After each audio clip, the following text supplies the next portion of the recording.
एक कमरा जिसमें छुपा था कत्ल का राज। भरतपुर 29 मई 2022 की रात एक शख्स लापता हो जाता है। लगभग 5 महीने बीत जाते हैं। पूरा परिवार सदमे में रहता है। लापता पति के लिए पत्नी करती है करवा चौथ का व्रत, लेकिन फिर एक रात होता है एक ऐसे राज का खुलासा जिसे देखकर खिड़की से देख रहे ससुर की भी रूह कांप उठती है। दरअसल ये सच्ची घटना है राजस्थान के भरतपुर जिले की नौह गांव की, जहां एक युवक शादी के 7 साल बाद अचानक एक दिन घर से गायब हो जाता है। घर वाले बहुत ढूंढते हैं पर उसका कोई पता नहीं चलता। 6 साल का बेटा और 4 साल की बेटी अपनी माँ से रोज पूछते थे पापा कब आएंगे। युवक के अचानक गायब होने से उसके पिता बदहवास हो गए थे। दिन भर बेटे की तलाश करते और रात को नींद आने पर बेचैन घूमते रहते। एक रात वो इसी तरह बेचैनी में घूम रहे थे जब लापता बेटे की पत्नी के कमरे की लाइट जलती देखी। कमरे के पास गए तो उनके पैरों तले जमीन खिसक गई। उन्होंने तुरंत पुलिस को फोन किया, आप जल्दी आ जाइए, मैं जानता हूं मेरे बेटे के लापता होने के पीछे कौन है। भरतपुर के रहने वाले पवन शर्मा की 3 जून 2015 को कानपुर की रीमा से शादी हुई थी। पवन सामान्य परिवार से था। उसकी 2 बहनें हैं। पिता हरिप्रसाद शर्मा किसान हैं। पवन दिल्ली में काम करता था। 4 साल तक पवन दिल्ली में और रीमा गांव में रहती थी। साल 2019 में पवन रीमा को भी अपने साथ दिल्ली ले गया। 2021 में पवन ने दिल्ली का काम छोड़ दिया और रीमा के साथ वापस भरतपुर आ गया। इसी बीच 29 मई 2022 की रात पवन घर से गायब हो गया। 30 मई की सुबह पवन कहीं नहीं दिखा तो घर वालों ने रीमा से पूछा। रीमा को भी कुछ पता नहीं था। पहले तो सभी ने यही सोचा कि यहीं कहीं गया होगा, आ जाएगा, लेकिन वो शाम तक नहीं लौटा। उसका फोन भी बंद था। घर वालों ने चिकसाना पुलिस स्टेशन में गुमशुदगी दर्ज कराई। पुलिस ने पड़ताल की तो सामने आया कि पवन के मोबाइल फोन की लास्ट लोकेशन उसके घर की ही आ रही थी। ऐसे में पुलिस उसकी पत्नी रीमा से पूछताछ करना चाहती थी। हालांकि इसके लिए पवन के घर वालों ने साफ मना कर दिया और कहा कि पवन खुद ही कहां चला गया है, रीमा से कोई पूछताछ नहीं होगी। उन्हें अपनी बहू पर पूरा विश्वास है। पुलिस ने भी इसे पारिवारिक नाराजगी में मामूली गुमशुदगी समझ लिया। इस बीच 5 महीने बीत गए। रीमा ने इस बीच करवा चौथ का व्रत भी रखा।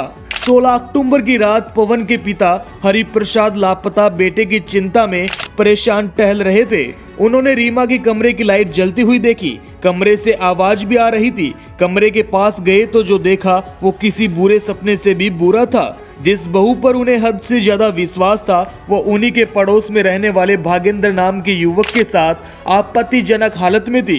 हरिप्रसाद ने कमरे की कुंडी बाहर से लगा दी। उन्होंने फिर पुलिस को फोन किया और भागेंद्र के परिवार को भी बुलाया जो पड़ोस में रहते थे।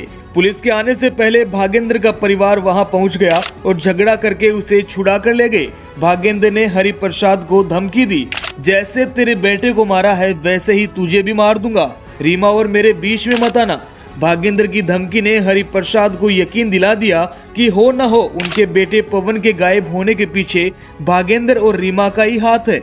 उन्होंने पुलिस को भी अपना संदेह बताया। हालांकि पुलिस दोनों के अवैध संबंध को पवन की गुमशुदगी के पीछे की वजह मानने को तैयार ही नहीं थी। इधर इस बवाल के बाद भागेंद्र दिल्ली चला गया और रीमा 28 अक्टूबर को कानपुर में अपने पीहर चली गई। इधर जब इस बवाल की जानकारी पवन की बहन को लगी तो 30 अक्टूबर को वो गाँव आ गई। यहाँ उसने पवन और रीमा के कमरे की तलाशी ली तो उसे अंदर दबा के रखी एक रजाई में खून लगा हुआ मिला।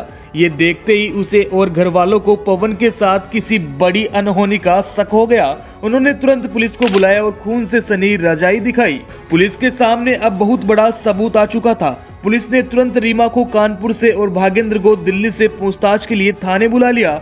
चिकसाना एसएचओ विनोद मीना ने बताया कि 20 नवंबर को दोनों से करीब 6 घंटे तक पूछताछ की गई। शातिर रीमा कई देर तक पुलिस को गुमराह करने की कोशिश करती रही।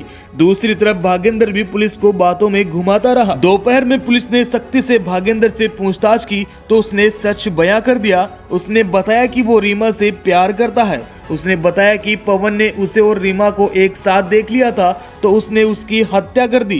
पवन के मर्डर में उसका दीप नाम का एक दोस्त भी साथ था। भागेंद्र के कबूलनामे के बाद रीमा भी टूट गई और उसने भी पुलिस को सब कुछ सच बता दिया। रीमा ने पुलिस को बताया कि साल 2019 में पवन उसे अपने साथ दिल्ली ले गया था।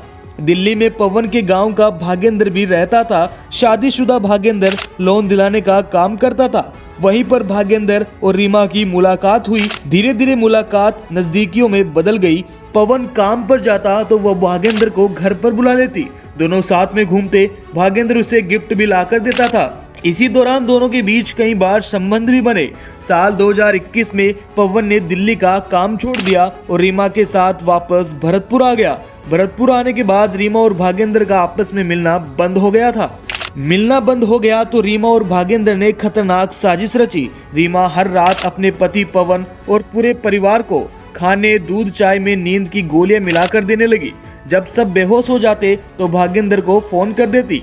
बेहोश पवन की मौजूदगी में दोनों उसी कमरे में मिलते। इसी बीच 29 मई को भागेंद्र और उसका दोस्त दीप दिल्ली में शराब पार्टी कर रहे थे। उसी दौरान भागेंद्र को भरतपुर से रीमा का मैसेज मिला।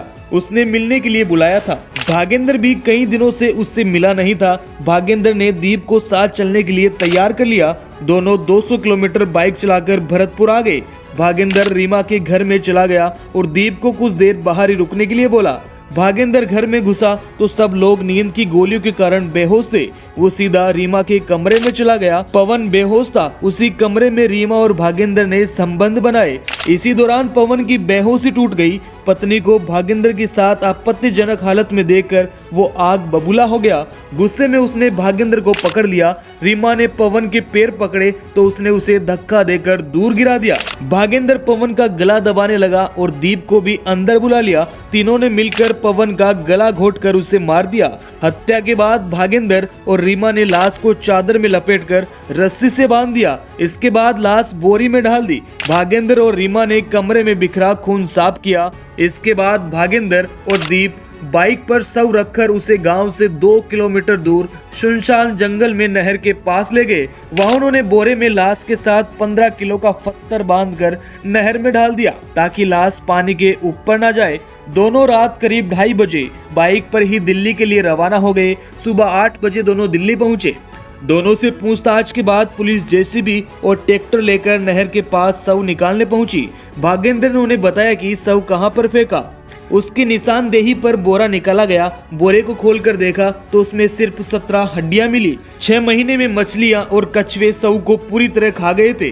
बोरे में पवन की शर्ट, पर्स और दस्तावेज भी मिले। चिकसाना पुलिस स्टेशन के एसआई कृष्णवीर सिंह ने बताया कि पुलिस ने खुलासे के तत्काल बाद ही मर्डर में शामिल पत्नी रीमा, बॉयफ्रेंड भागेंद्र और उसके दोस्त दीप को गिरफ्तार कर लिया था। इसके बाद कोर्ट में चालान भी पेश कर दिया था।